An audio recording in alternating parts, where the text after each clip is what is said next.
আসসালামু আলাইকুম সবাইকে। আমি ভাজতেছি। এখানে কাঁচামরিচ আর পেঁয়াজটা ভেজে নিতেছি।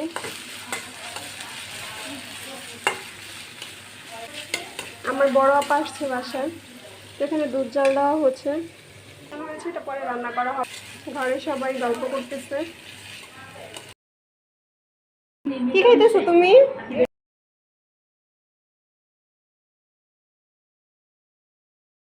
হাই, মজা আছো?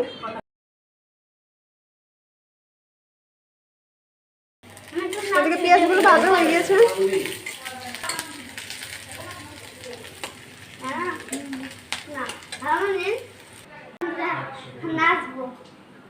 নাস্তা হবে না।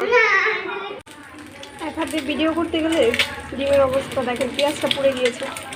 এটা একটু লবণ দিয়ে দিলাম। সবাই এত গল্প করতেছে। ডিমটাকে এরকম ঝুরঝুরে করে নিয়েছি। একটু পরে এটার মধ্যে ভাত দিয়ে দেবো। আমি অন্যরকমভাবে ভাত ভাজি। এটার মধ্যে চিংড়ি মাছ দিলেও অনেক মজা হয়। একটু ফ্রাইড রাইসের মতো করে রান্নাটা করি, আমার কাছে ভালো লাগে। তাহলে সাথে একটু আলু দিয়েছিলাম। ফ্রিজের মধ্যে ভাত দিয়ে দিয়েছি। এখন এটা নিচে মিক্স করে নেব। পাতাটা দিয়ে দিলাম।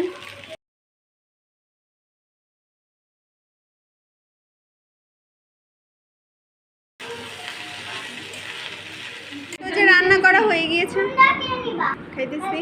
কি আনছো আমাদের জন্য আয়ান? জরি নিয়ে আসছো? আমি নিব সোনালি কালারটা। নীল কালার, তাহলে আমাকে নীলটা দাও। আমি খাইতেছি, এখানে রেখে দাও। ভাজা ভাত পাচ্ছি, দেখো ভাতগুলো বেশি নরম হয়ে গিয়েছে।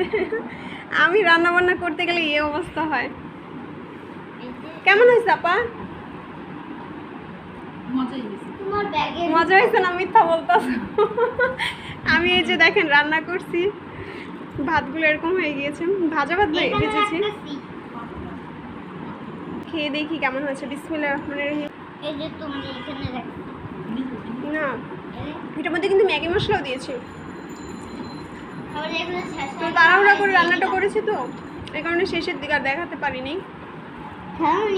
একটু খাও তুমি, খালামণির সাথে একটু খাও। ও খাইতে চায় না, কিছু সাথলে খাবে না, মজা খাবে, বাহিরের মজা পছন্দ।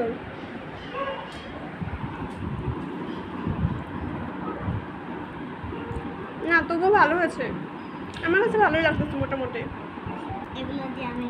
তুমি তো খাইতেছো না, দিব না তোমাকে। আমার সাথে একটুখানি খাও। খাবা?